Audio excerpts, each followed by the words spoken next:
Hi, this is Roy Worley. Welcome to the interview show that brings on guests from all walks of life. Yeah, it's here that they tell their stories and delve a little deeper into their lives to see what got them where they are. So grab a drink, have a seat, and relax, because this is the Leo Effect. When was the last time a short movie shook your emotions to the core?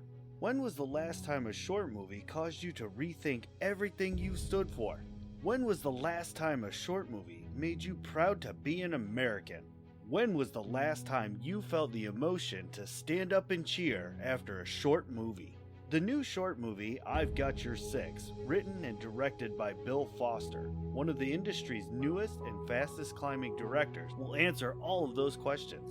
Rarely has there been so much packed into a short movie that when you leave, you'll feel more proud of our American military veterans. A movie that was cast only with American military veterans will have you on the edge of your seat, cheering for our veterans and what makes America great. I've Got Your Six will be hitting the film festival scene soon. Be prepared to drop what you're doing and go see this powerful movie when it comes to your area. Hello, ladies and gentlemen. Welcome back to another episode of the Leo Effects. Today, I'm joined by a very special guest. We have a mutual friend in common who sent him my way, but we'll get to that in a little bit. I am joined by Scott Harris. How are you today, sir? I'm doing excellent. Thank you very much. That's amazing. So the first question I gotta shoot out to you, because I do it to everybody, is what is it that you do? Well, I think what I do relative to our discussion today is I'm a writer, predominantly a Western writer. I'm about, in the last 3 years, I've published between 30 and 35 books. Wow. A couple of business books and one children's book, but the bulk of them have been Westerns. And it's a genre that I enjoy reading and I enjoy writing.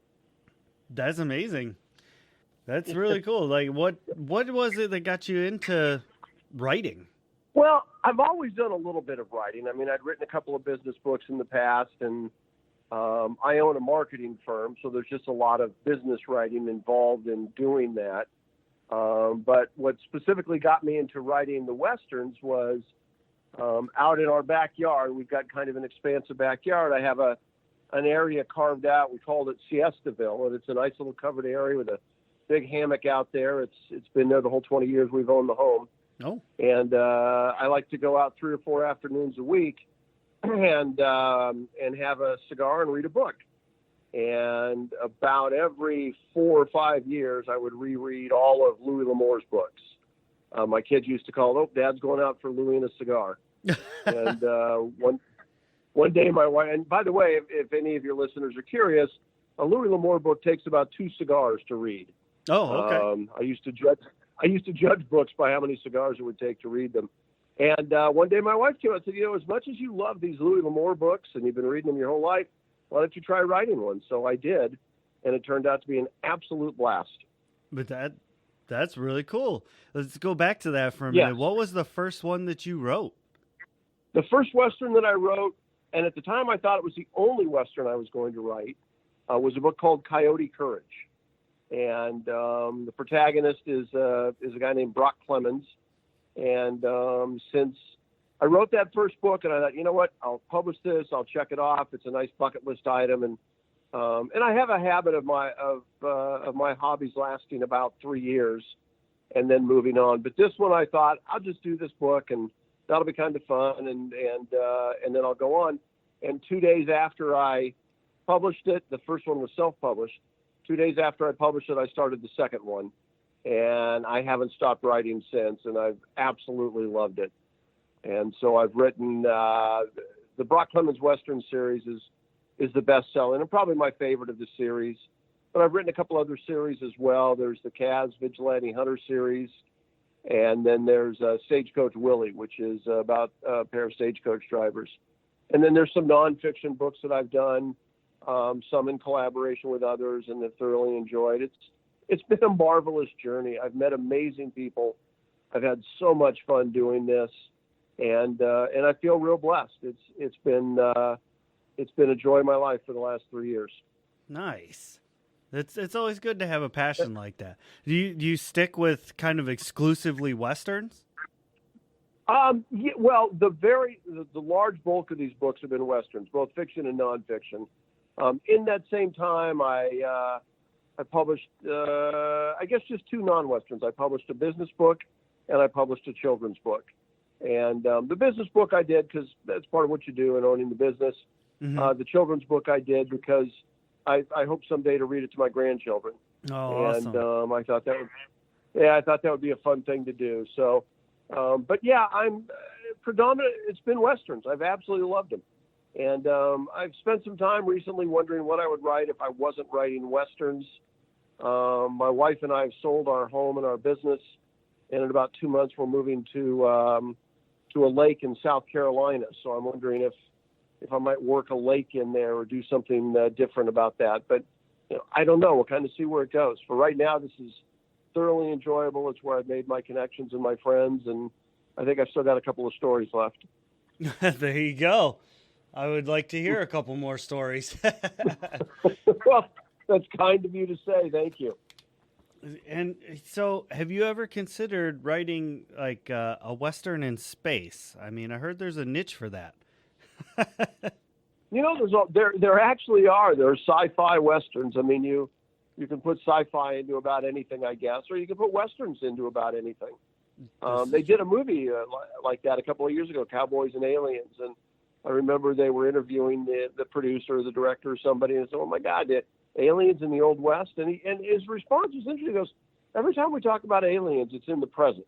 And he said, "But if there are aliens out there, for them, 150 years ago or 150 years in the future wouldn't matter." He said, "So I don't think it's as silly as it sounds. It's just not something that we thought about." And when he said it, it rang true. I mean, we always have aliens coming on down and attacking us, and of course we save them at the last minute. That's what Will Smith is for. But why? But why not? Why not have them come down 100 years ago, or 200 years ago, or 500 years ago, and see where we are? So anyway, it was an interesting thing. I don't think I'm going to go there. I like writing more about people. That's what I enjoy writing about the Westerns. One of the reasons I enjoy writing about Westerns is because it was such a simple time. I'm oversimplifying, but the truth is you need a horse and a gun and you're good to go. Okay. And after that, you've got to come up with a story about people.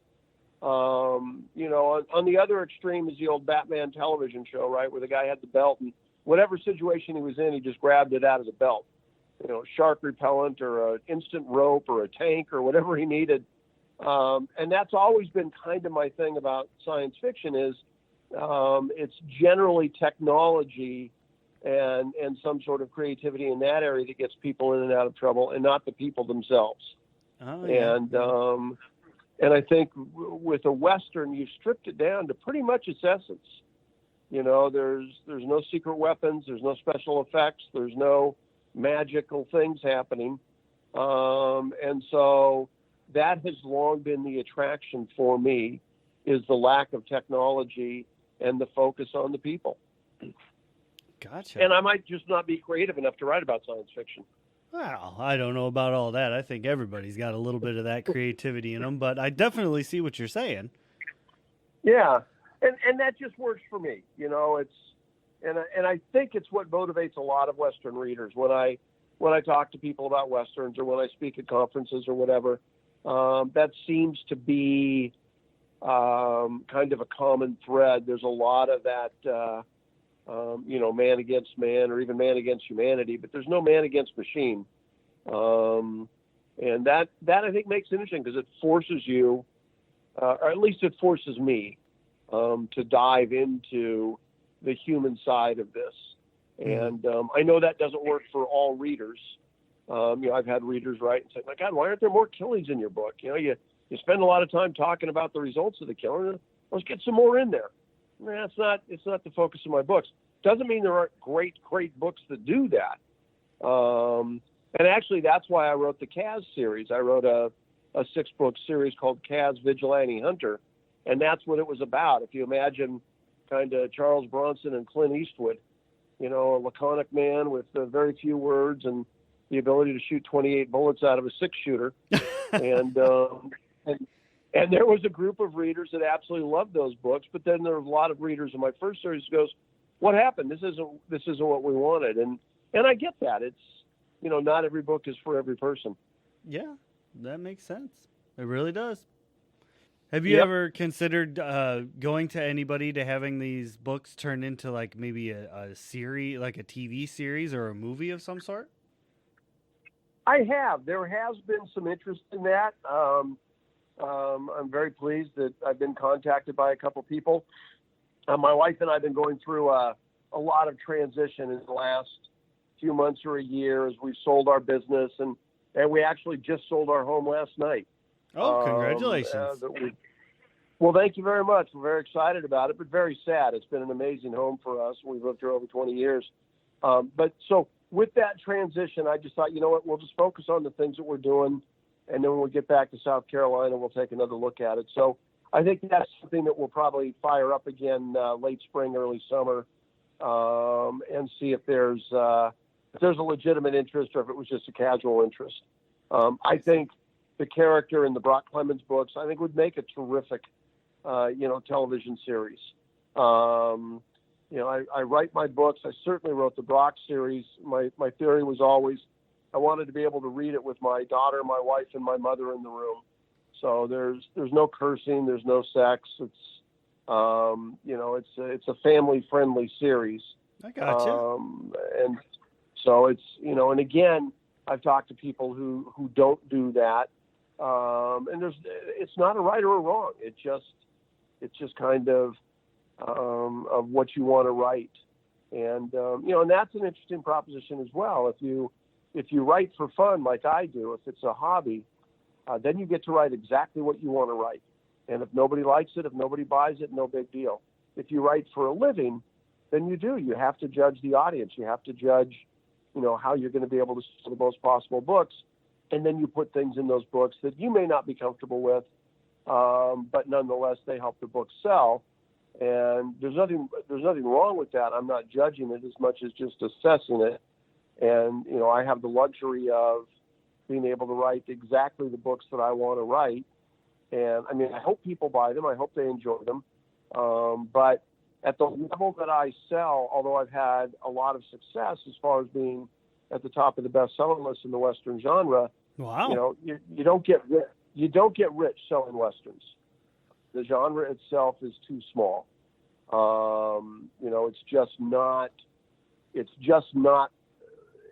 It's not a sustainable, huge selling model. Whereas it's kind of like the difference if you're into music, for example. I played in a blues band for a number of years, and blues sells a tiny, tiny, tiny fraction of what pop or country or, rock might sell. And so you can be at the top of the blues chart and you would still be, number 1,842nd on the country chart. And that's just the nature of the genre. There just aren't that many fans to it. But, maybe that's why I was drawn to those two things. One of the things I found to be exciting about both when I played blues and now when I'm writing the Westerns is I can talk to almost anybody in either of those genres. If, I play blues harmonica, so I talk to the very best harmonica players in the world. In fact, I had a chance to play with the very best harmonica players in the world. But if I was playing guitar, it's not like I could call Eric Clapton and say, hey, Eric, I'm having trouble with this lick. Can you help me out? Yeah. But you can actually do that. But you can do that in the blues. You can get to the very best in the world. And the same thing in the Western genre in the writing is I've spoken to the best-selling Western authors in the world, and they've been generous and kind with answering questions or maybe offering some advice, solicited or unsolicited. And that's been an absolute blessing. And I kind of enjoy that. So I tend to think that maybe, as I got into this Western thing, I started to see the parallels between the two genres. And I thought, it probably plays to my personality. So I've enjoyed that. Wow. That's awesome. And, it's great to have a smaller community and sometimes that you can work together like that. Yes. Yeah, it's an enjoyable thing for me. It's you get to feel like you're right. You get to feel like you're a part of the community. And it's I mean, if you look at some other communities, they're just too large, or the people at the top are just too popular to be accessible. And I don't fault them, by the way. If you have millions of fans, you can't possibly respond to each and every request that somebody has. Right. It's not humanly possible. But like for me, I got an email yesterday from somebody that had a question about one of my books, and I was able to sit down and write an answer. In large part because I'm not so popular that I don't get dozens of those a day. But when I do get the occasional question or comment, positive or negative, I'm always happy to respond, and I'm able to learn from it. I have friends who are writers that aren't a big fan of being critiqued or criticized, but for me, it's a way to learn. It forces me to sit back and say, okay, is this criticism valid? Does it make sense? And is it consistent or inconsistent with the way that I want to write and the stories I want to tell? I wrote a book on how to write your first novel, and in that book I used 2 back-to-back Amazon reviews. Oh. And it was interesting because one of them said the book is too insightful into the people. I don't really care what they're thinking, and I just need more action, more horses, more guns, more bad guys. And the very next review said, the book doesn't go quite deep enough into the individual characters. I'd like to know more about what they're thinking and, what happens as a result of the action that takes place. And I thought, you know what? They're both right. But I can't write both ways. So you kind of got to pick and choose. But I think that it's valuable to be reflective. And it's hard to do that often. For me, it's hard to do that without some kind of, outside influences. Right. And so, again, I talk to dozens of writers. I've done a series of anthologies where I've collaborated with 51 other writers in each of the books. And I talk to a lot of them about their process. For me, I have 4 or 5 people that every time I finish a chapter, I send this chapter off. It's 4 people. I send this chapter off to the 4 people and get their feedback to, am I on track? Am I consistent? Am I speaking honestly about my characters? And they help me. It keeps me between the rails. I have other friends that absolutely refuse to let anybody see a word of their book until they're done. Oh. And neither's right, and they're not right or wrong. You've just got to do what works for you. I don't think I'd be that good writing in a vacuum. I like the feedback, and I believe that I'm strong enough to not let it have undue influence. I don't bend to the last email that I read, but I certainly look at them collectively and say, okay, have I gotten away from too much action? Have I drifted away from what I would consider the honesty of my characters? Am I making my bad guys too stereotyped or not evil enough? Sometimes Gotcha. I find myself getting carried away with nuance. When it's just time to pull out a gun and shoot a bad guy. Yeah, that's one way to do it. Which in the end the readers enjoy. You make your bad guy bad at and that's the case in any book, right? You make your antagonist bad enough so that the viewer or the reader is just aching for them to get their comeuppance. Right. And that's your job. I see that as my job as a writer. Is part of that is to give them that relief of, the guy wearing the black hat getting shot between the eyes. Oh, that's good. Would you? Yeah. You had said that you had worked collaboratively with people. Do you prefer to work alone, or do you like to have like another author working with you?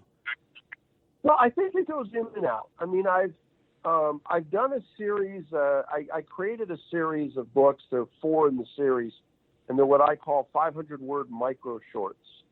And I went to 51 authors beside myself, 52 in total, and I gave each of them this one sentence. And I said, write a 500-word micro short story and it has to include this sentence. And then we published those as a series. And it's fantastic, the different directions that 52 writers will go, starting with the same sentence. Wow. And I enjoyed that. I enjoyed that so much. I did another series where I only went to 9 or 10 writers per book, and we each wrote a 5,000-word short story based on a shared prompt. So I created, again, the single sentence, sent it off to these friends of mine, and everybody wrote a 5,000-word story. I gave some very basic parameters. Going back to an earlier question that you asked, it had to be kind of a traditional Western, take place west of the Mississippi in between 1830 and 1890, and a couple little things like that. Okay. But outside of that, they could write about whatever they wanted, and those books were fun, and I enjoyed that. And then I did a book of short stories that my son and I wrote, and I've got 2 kids, and it's just a blessing anytime I can get my kids involved in any projects I'm doing. Yeah, that's cool. And so that was very, very cool. And regardless of what else happens, no matter what, that book will be out there forever for my grandkids and great-grandkids. This is what great-grandpa and grandpa wrote together. And I think that's one of the terrific things about books is they go forever. Yeah, they really do. So there you go. That's one of the terrible things about my band, by the way, is that goes forever. And as I watched the old YouTubes, I was not very good.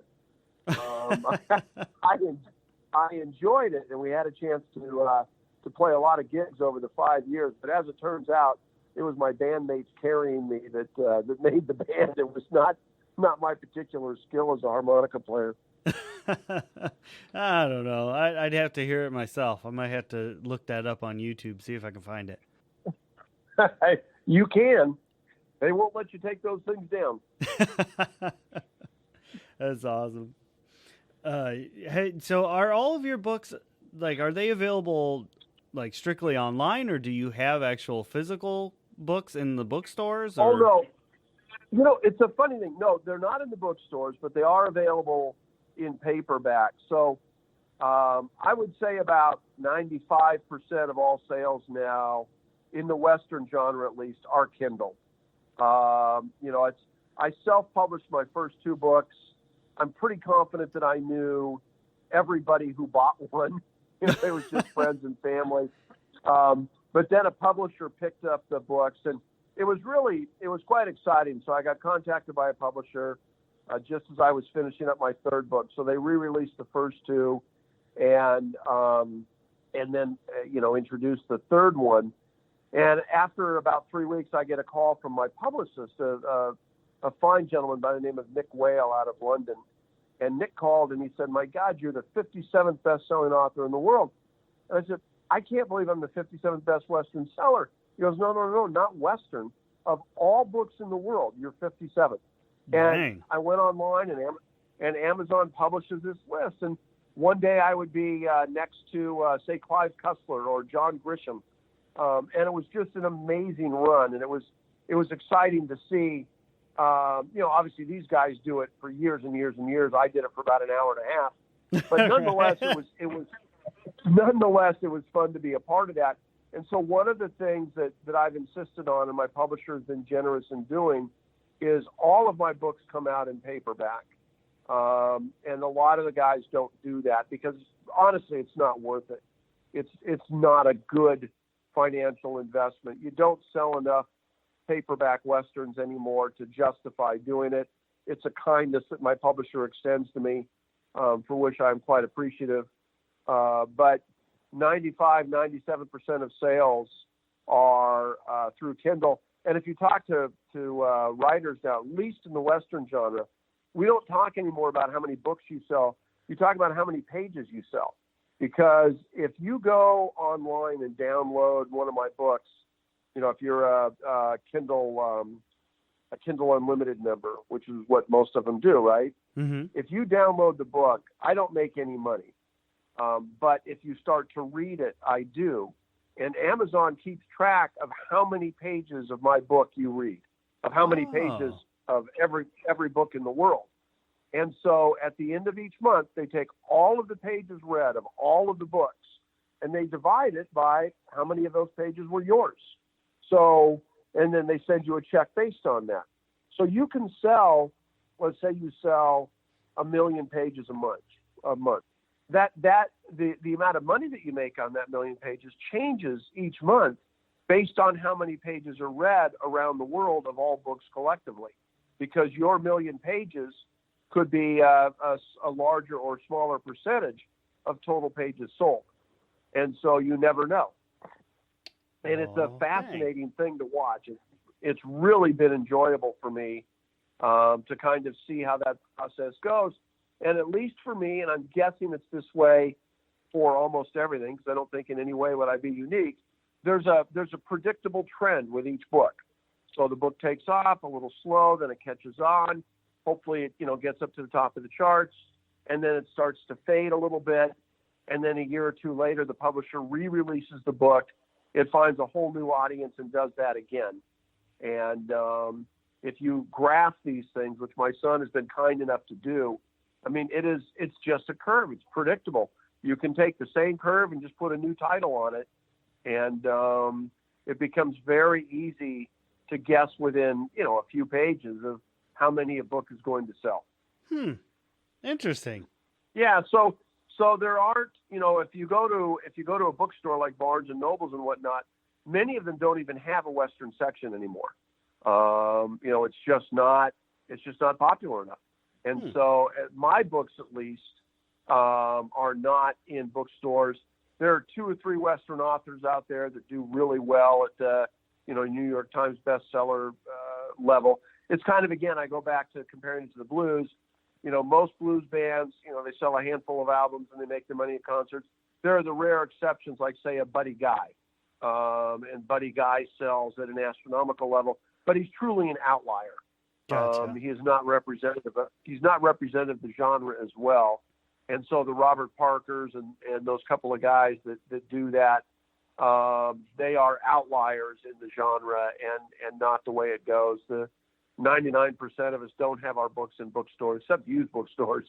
And we make whatever we sell, we generally sell on Kindle. Aha. There it is. There's the business model.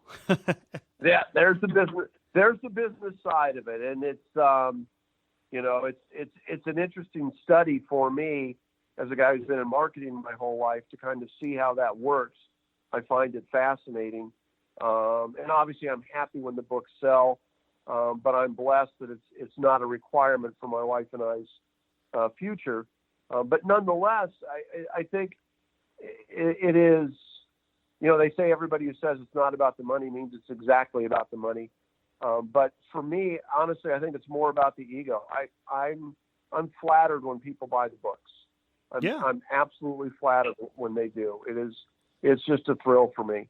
And just to get notes from people around the world that they've taken the time to read the book and care about the characters and whatnot. It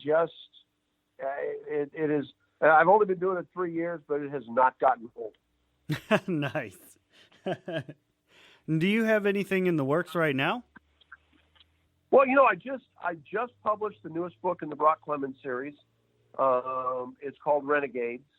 And I'd like to think it's the best book in the series, just because I hope I'm getting better with each book.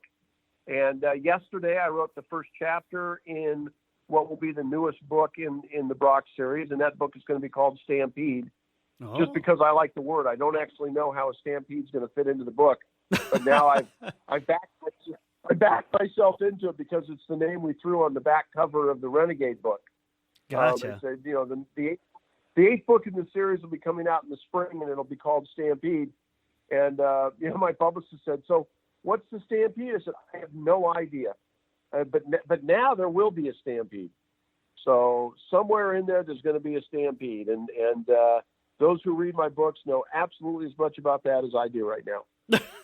Perfect. So the last little bit that I have here, I was wondering if you would be so kind as to let the listeners know where to follow you on social media. Well, first of all, the kindness is yours.